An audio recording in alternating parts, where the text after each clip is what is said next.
अस्सलाम वालेकुम। मेरा नाम हादिया है।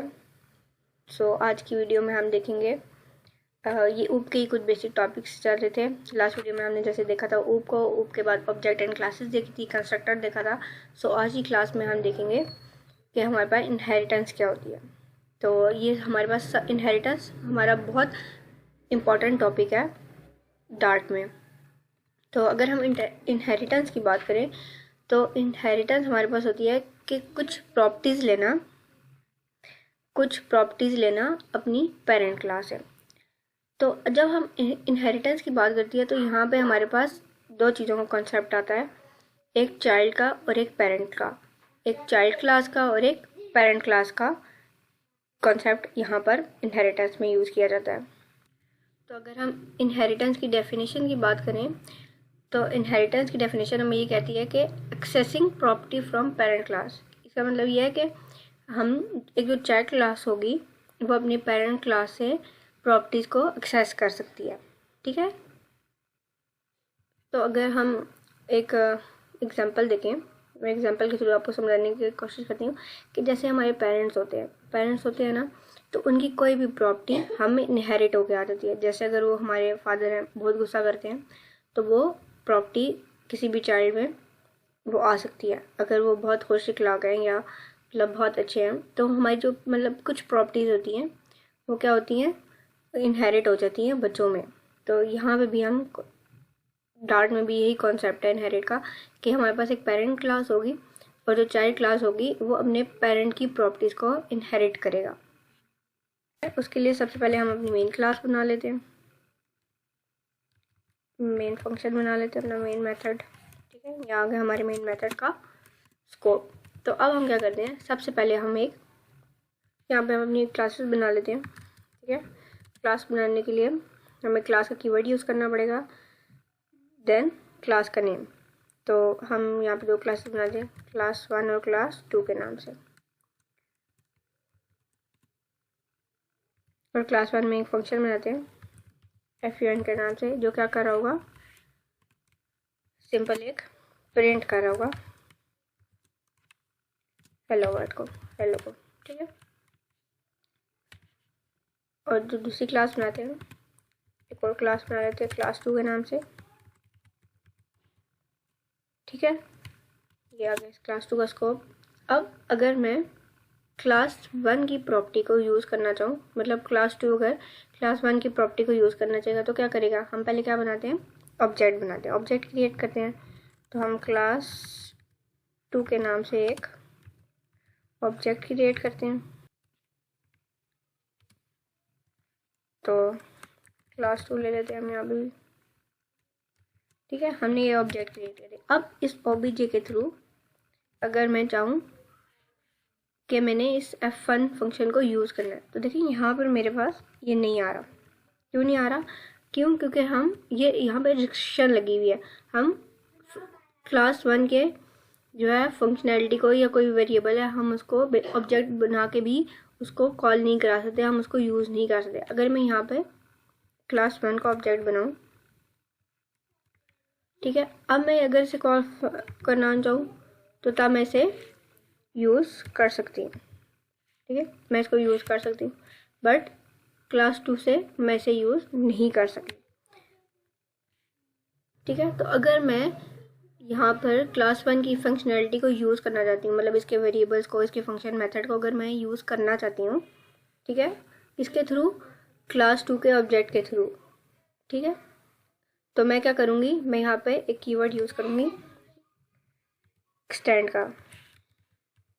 ठीक है, क्लास 1 मैंने क्या किया, जिस चीज़ को हमने यूज़ करना है, मतलब जिस क्लास को हमने यूज़ करना है, तो वहाँ क्या करेंगे, इस एक्सटेंड्स का कीवर्ड यूज़ करके हम आगे उस क्लास का नेम लिख देंगे। इसका ये मतलब हुआ कि हम जितनी भी क्लास 1 में जितनी भी चीज़ें प्रॉपर्टीज़ है उसकी जितनी भी फंक्शंस हैं वो मैं अब यूज़ कर सकती हूँ। कहाँ पे, क्लास 2 में मैं इसको यूज़ कर सकती हूँ। ठीक है, तो अब हम इसको क्लास 2 करके देखते हैं। अब हम चेक कर लेते हैं कि हम यूज़ कर सकते हैं या नहीं कर सकते। तो ये भी 2 आ गया। आप देखें यहाँ पे मुझे एरर नहीं आ रहा ना। मैंने किसका ऑब्जेक्ट बनाया, मैंने क्लास 2 का ऑब्जेक्ट बनाया, बट मैं ये फंक्शन कहाँ बना हुआ है, क्लास 1 में बना हुआ है, लेकिन इस ओबीजे के थ्रू, इस ऑब्जेक्ट के थ्रू मैं क्लास 1 के फंक्शन को भी यूज़ कर रही हूँ। अगर हम इसको प्रिंट कराएं कंसोल पे, रन करके देखते हैं तो क्या हुआ, मेरे पास ये हेलो प्रिंट हो गया। तो जब भी हमने किसी दूसरी क्लास की प्रॉपर्टीज़ को यूज़ करना है तो हम क्या करेंगे, एक्सटेंड का कीवर्ड यूज़ करके उसके आगे क्लास का नेम लिखेंगे, ठीक है, जिसकी हम प्रॉपर्टी को यूज़ करना चाहते हैं। तो इसको हम कहेंगे इनहेरिटेंस। तो अगर मैं यहाँ पर एक और क्लास बनाऊँ, इसको मैं कॉपी कर लेती हूँ, ठीक है, यहाँ पर पेस्ट करते हैं। तो मैं इस क्लास 2 को हम क्लास 3 कर देते हैं, ठीक है। तो अब क्या हुआ, यहाँ पे मैं क्लास 2 को कर देती हूँ। अब ये क्या कर रहा है, जो क्लास 3 है वो इन जितनी भी क्लास 2 में फंक्शनैलिटी या प्रॉपर्टीज डिफाइन की हुई है वो इनहेरिट कर सकता है, ठीक है। तो मतलब क्लास 2 में जितनी भी प्रॉपर्टीज डिफाइन है, जो भी फंक्शनैलिटी परफॉर्म हो रही है, वो हम तो जो क्लास 3 है वो यूज़ कर सकती है। यहाँ पे हम क्लास 3 का ऑब्जेक्ट बनाते हैं, ठीक है, क्लास 3 का ऑब्जेक्ट बनाकर, ठीक है। तो इसको हम अगेन रन करते हैं, ठीक है।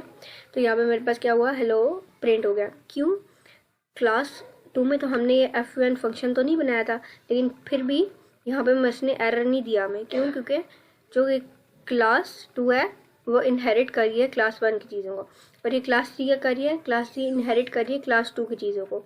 तो वो क्लास 1 की भी, क्लास 3 जो है क्लास 1 की भी सारी फंक्शनैलिटी को यूज़ कर सकती है, ठीक है। या अगर हम, मैं यहाँ पे एक और फंक्शन बनाऊँ यहाँ पर,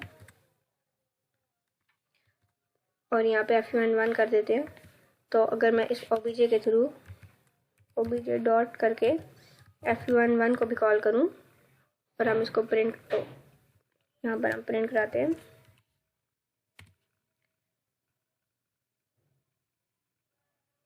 तो यहाँ पे मेरे 2 हेलो आ रहे हैं। क्यों, क्योंकि जो जितनी मैंने अभी आपको बताया कि क्लास 2 की भी जितनी भी फंक्शनैलिटी हो रही होगी, जितनी भी प्रॉपर्टीज़ होंगी, वो क्लास 3 यूज़ कर सकता है। तो यहाँ पर हमारे पास मल्टी लेवल इनहेरिटेंस चल रही है, ठीक है। क्यों कि क्लास 2 ने किसको इनहेरिट किया, क्लास 1 की चीज़ों को। अब क्लास 3 क्या रही है, क्लास 3 जो है वो क्लास 2 की भी चीज़ों को इनहेरिट कर रही है और क्लास 1 की भी चीज़ों को इनहेरिट कर रही है। तो ये क्या हुआ, मल्टी लेवल इनहेरिटेंस कहते हैं हम इसे।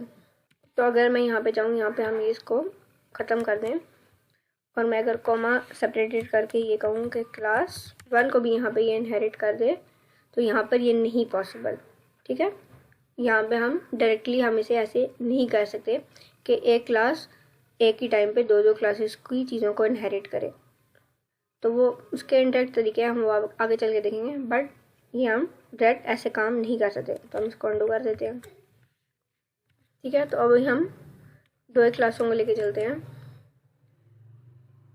यहाँ पे मैं क्लास कर देते हैं हम, क्योंकि हमने क्लास 3 डिलीट कर दिया। अगर मैं यहाँ पर क्लास 1 में एक वेरिएबल भी बनाऊँ, ठीक है, कोई भी प्रॉपर्टी डिफाइन करूँ, स्ट्रिंग नेम में हम ले लेते हैं दिया। तो अगर मैं इस नेम को भी यहाँ पे यूज़ करना चाहूँ, ठीक है, इस क्या करते हैं हम प्रिंट करा देते हैं obj डॉट नेम, इसको रन करके देखते हैं,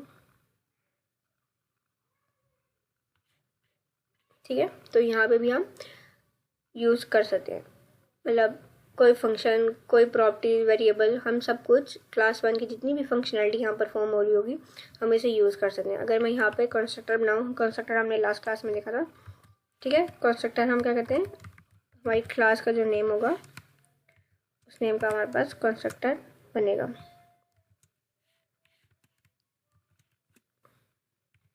तो कंस्ट्रक्टर में क्या करते हैं, हम सिंपल एक प्रिंट करा देते हैं, क्या, क्लास 1 को, क्योंकि मैंने क्लास 1 में बनाया तो मैं इस पर प्रिंट भी करा रही हूँ क्लास 1। इसको अगेन रन करके देखते हैं, ठीक है। तो ये क्या हुआ, कि कंस्ट्रक्टर क्या होता है बेसिकली बाय डिफ़ॉल्ट, जब सबसे पहले जो हमारे पास क्या कॉल होता है, कंस्ट्रक्टर कॉल होता है। तो कंस्ट्रक्टर में क्या था, क्लास 1 थी, तो उसने क्या किया, सबसे पहले कंस्ट्रक्टर कॉल हुआ, देन उसके बाद हेलो एंड हादिया को उसने प्रिंट कर दिया। तो हम कंस्ट्रक्टर भी बना होगा तो तभी वो कॉल हो जाएगा। अगर यहाँ पे मैं क्लास 2 के नाम से कंस्ट्रक्टर बनाऊँ,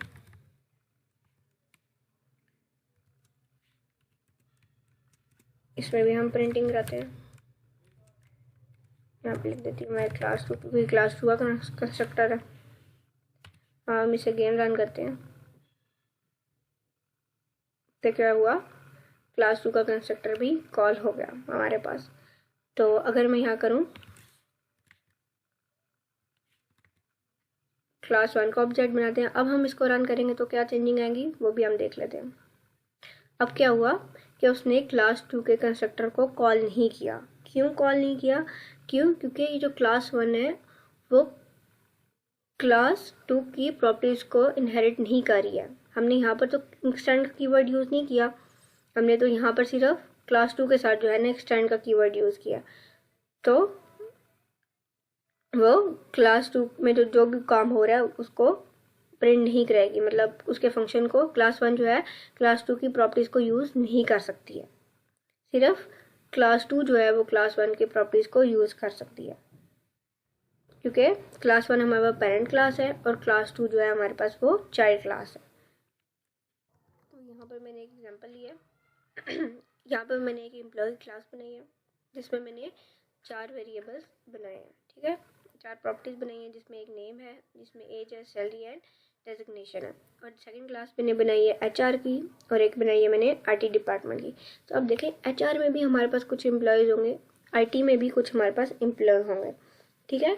तो मैंने क्या किया है, मैंने उनको एक्सटेंड कर दिया है एम्प्लॉय की क्लास से। अब क्या हो रहा होगा, यहाँ पर जो चीज़ मैंने एम्प्लॉय क्लास में डिफाइन की है, ठीक है, अब मुझे ये name, age, salary and designation मुझे एचआर में भी ज़रूरत थी और आईटी डिपार्टमेंट में भी ज़रूरत थी। तो मैंने क्या किया, मैंने सिर्फ एक एम्प्लॉय क्लास बनाई और मैंने उधर वो चीज़ें डिफाइन कर दी जो एचआर को भी ज़रूरत थी और आईटी डिपार्टमेंट को भी ज़रूरत थी। अब मैं यहाँ पर मुझे सेपरेट इसको लिखने की ज़रूरत नहीं पड़ी। इन जो फील्ड्स थी इनको सेपरेट यहाँ पर लिखने की ज़रूरत नहीं पड़ी। क्यों, ये इनहेरिटेंस का यूज़ इसलिए हम करते हैं कि एक चीज़ हमें चाहिए तो हम क्या करें, वो एक क्लास बनाएं, उसमें डिफ़ाइन कर दें, एंड जब भी हमें ज़रूरत पड़े तो हम उसको रीयूज़ करते जाएं। तो मैं यहाँ पर एचआर में भी इस एम्प्लॉय में जितनी भी प्रॉपर्टीज़ डिफ़ाइन की उनको यूज़ कर सकती हूँ और आईटी डिपार्टमेंट की में भी एम्प्लॉय की जितनी भी प्रॉपर्टीज़ हैं उनको यूज़ कर सकती हूँ। सिर्फ यहाँ पर एक बार डिफ़ाइन करने की ज़रूरत थी, नहीं तो अगर मुझे यहाँ अगर हमारे पास इनहेरिटेंस नहीं होती तो मुझे एचआर में भी ये चारों फील्ड लेवल डिफ़ाइन करनी पड़ती, आईटी में भी ये चीज़ें डिफ़ाइन करनी पड़ती। इससे क्या होता, हमारा कोड ज़्यादा हो जाता, ठीक है, जो और कम्प्लेक्स कोड बन जाता है।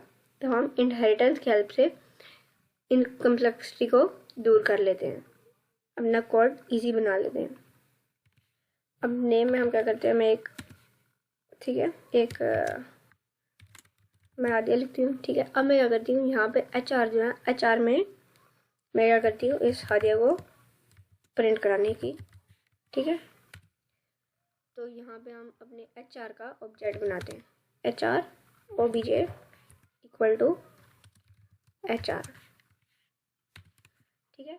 अब इस ओबीजे के थ्रू डॉट रोल के फंक्शन को कॉल करते हैं। अब इसको प्रिंट करा के देखते हैं। तो ये हादिया मेरे पास प्रिंट हो गया। मैंने क्या किया था, मैंने एम्प्लॉय की क्लास में मैंने इधर चीज़ें डिफाइन की थी, बट मैं यहाँ पे क्या कर रही हूँ, एचआर में इसको यूज़ कर रही हूँ। एचआर का ऑब्जेक्ट बना के मैंने इसे रोल के फंक्शन को यूज़ कर लिया, ठीक है, और वहाँ पे मैंने अपना नेम प्रिंट करा दिया। तो ये इनहेरिटेंस की हेल्प से हम कम्प्लेक्स कोड से बच जाते हैं। और यहाँ पे क्या हुआ, रीयूजिबिलिटी हो रही है। हम बार बार एक चीज़ डिफाइन करके उसको हम अपनी जहाँ पे भी हमें ज़रूरत है हम उसे यूज़ करें।